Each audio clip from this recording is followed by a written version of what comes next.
l'identité que te donne la famille. Vous remarquerez que sur cette identité-là, il y a un nom. Mais la personne qui t'a donné ce nom-là, ce n'est pas toi.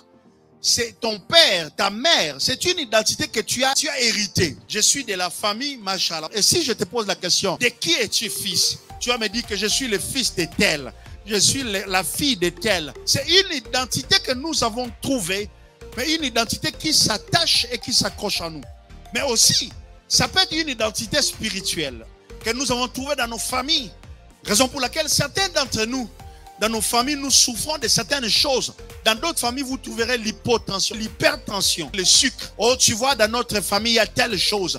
Et j'aimerais vous dire que si vous ne faites pas attention, vous tomberez à pic dans cette identité-là. C'est des choses que nous avons trouvées dans la famille. Et c'est difficile de sortir de cette identité-là si il n'y a pas une nouvelle identité qu'on appelle l'identité de Christ. Si je vis, ce n'est plus moi qui vis, c'est Christ qui vit en moi. Si je vis, je ne dépends plus de ma lignée familiale, mais je dépends de Christ. Je me lève cet après-midi comme prophète de Dieu.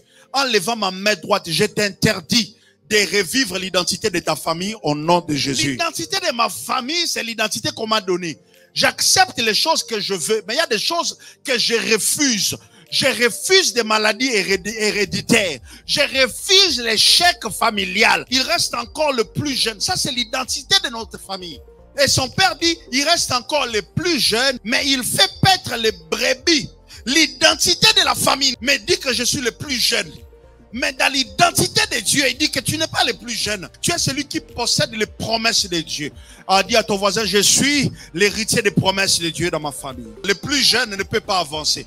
Le plus jeune ne peut pas progresser. Le plus jeune ne peut pas posséder de grandes choses. Je ne sais pas le nom que ton mari t'appelle. Je ne sais pas le nom que ton père t'appelle.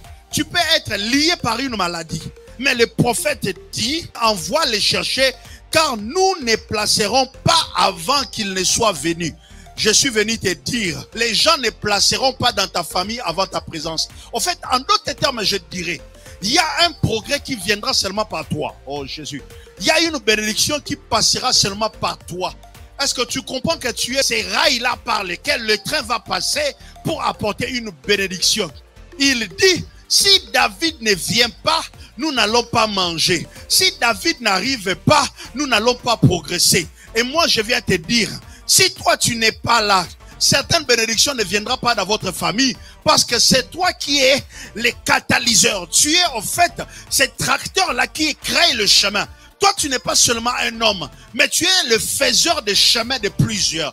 Tu es comme Joseph pour ta famille. Si tu n'arrives pas en Égypte, tout le pays sera dans la crise. Tu es en fait le porteur de la faveur de Dieu dans ta... Jésus. Tu es le porteur de la grâce de Dieu dans ta maison.